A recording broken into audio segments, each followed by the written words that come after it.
Thế chừng xa còn tao xanh non nữa. Sát hậu. Thế chữ ấy toàn gì hết ạ? Ủa.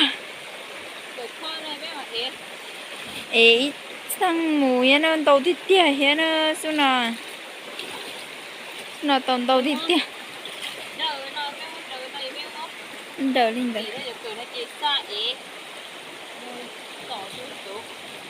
Ấy cho muốn tí đâu chọn hắn tìm tí ăn đâu số. Mất khi.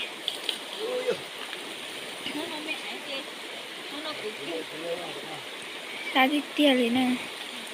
Này, đợi chơi cứ nè. Mới cho thịt tia đó.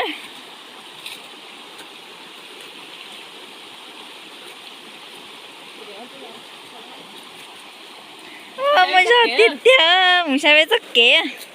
Tất kể chứ một số tế xa chấp lời đi bút số nó.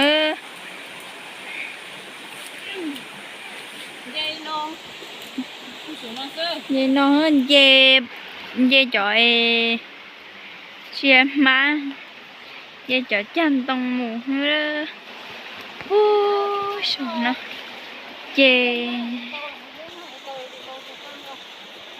cùng bé nhá số nó để cho mù gieo số nó mình coi gen tu sữa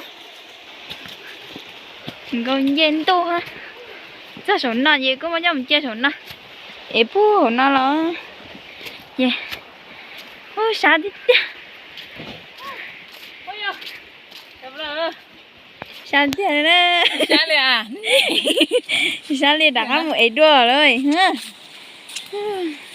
sao đi tía cứ sao sắp lờ vậy mà phải đi phải ha vậy mà chân má chân tông nó ha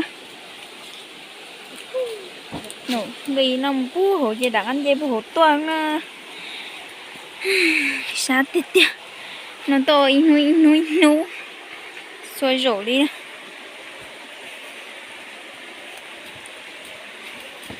thì nó chỉ đặt ăn một ế về nó